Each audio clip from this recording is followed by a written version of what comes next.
Hey everyone, and welcome to this explainer. Have you ever just stared up at a massive, towering mountain and felt your entire perspective shift? Mountains have this really unique power.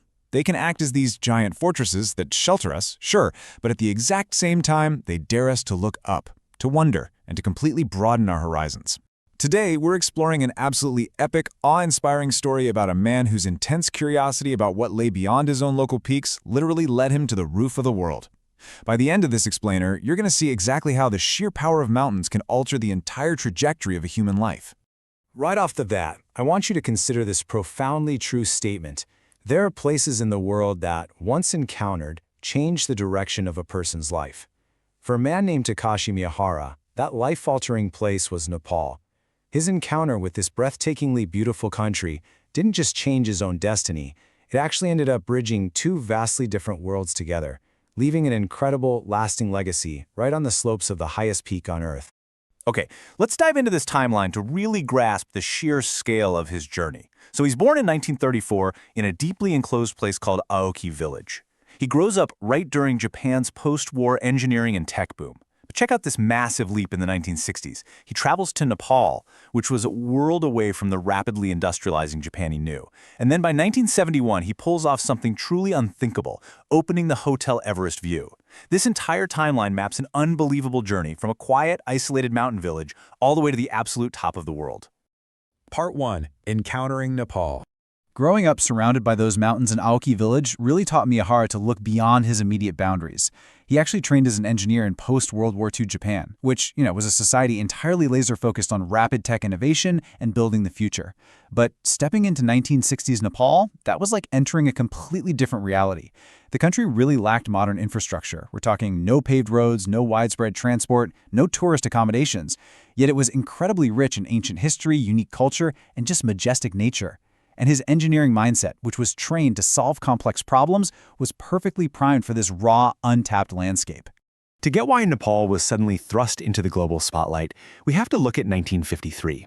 Edmund Hillary and Tenzing Norgay made the historic first ascent of Mount Everest. And man, this single event sent shockwaves across the globe. Suddenly, literally everyone wanted to see the Himalayas. It drew thousands of travelers and dreamers to a region that, frankly, barely had the infrastructure to support a small village, let alone a massive global tourist boom. So ask yourself this massive logistical question. How on earth do you share a country's majestic beauty with the world when there are literally no roads, no modern transport, and zero accommodations? It's a staggering roadblock. Miyahara wasn't just facing a typical business challenge here. He was looking at an infrastructural blank canvas in some of the most unforgiving terrain on the planet. Which brings us to Part 2. Tourism as nation building. When Miyahara looked at 1960s Nepal, he didn't just see a developing nation lacking basic amenities. He saw immense, world-class possibility. For him, introducing people to the Himalayas required a totally new philosophy. He realized tourism isn't just about selling sightseeing trips. It was a three-step process for him. Connect travelers with locals, create sustainable regional jobs, and share authentic local value with the rest of the world. He believed with absolute enthusiasm that true tourism is actually a foundational pillar of nation building. To actually execute this vision, he founded Trans-Himalayan Tours. And this wasn't just some standard travel agency, it was a cultural bridge. By actively bringing Japanese travelers over to Nepal, he started transforming what was once a distant, mysterious country into a familiar, beloved destination. Every single traveler who visited became a new connection point, fostering this deep mutual understanding between two vastly different cultures. Moving into Part 3. The highest dream. Now, what's really interesting about this slide is the sheer, breathtaking altitude. Miyahara harbored this bold vision to build a place where anyone could safely experience the awe of Everest without needing to be, an elite mountaineer. The location he chose was Siangboche. Altitude, 3,800 meters. To put that into perspective, the air is thin, the weather is totally brutal, and it is miles from civilization. Under normal circumstances, literally just breathing up there is a workout, let alone trying to construct a luxury hotel. So, let's just pause for dramatic effect here. How do you build a luxury hotel at 3,800 meters with zero roads, zero large construction machinery, and zero existing infrastructure? I mean, just try to imagine the sheer engineering impossibility of this task. Every single logistical convenience that we take for granted in modern construction simply did not exist. Well, here is how they made the impossible happen. With no transport or heavy machinery, every single piece of wood, glass, and hotel equipment had to be carried by hand up the mountainside. And this wasn't a solo achievement by any stretch. It relied entirely on a massive, beautiful collaboration with highly skilled Nepalese craftsmen and incredibly dedicated porters. This wasn't just an engineering project. It was driven by sheer, collective human willpower. And the result of all that collective willpower?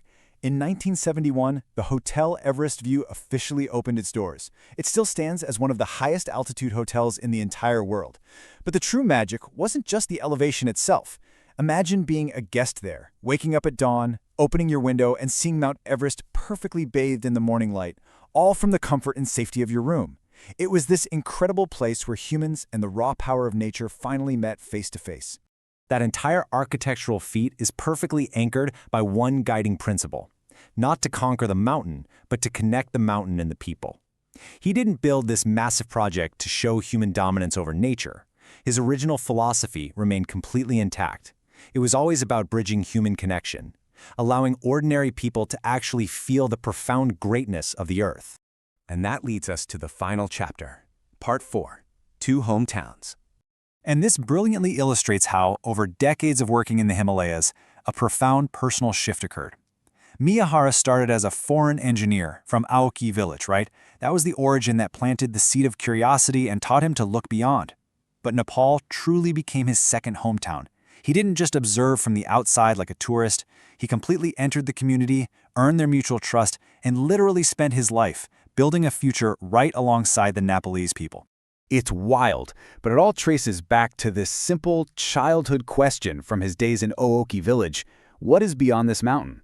That single curious thought drove an entire epic journey across the globe.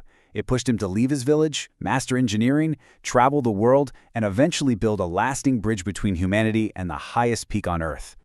I want to conclude this explainer by leaving you with a final, provocative thought to chew on. What does looking beyond our own mountains mean for our own lives? We all have boundaries, right? Both physical and mental. But as Takashi Miyahara's incredible story shows us, when we dare to look beyond them, when we seek to connect rather than conquer, the possibilities are literally as high as Everest itself. Keep looking beyond your mountains, and I'll see you in the next explainer.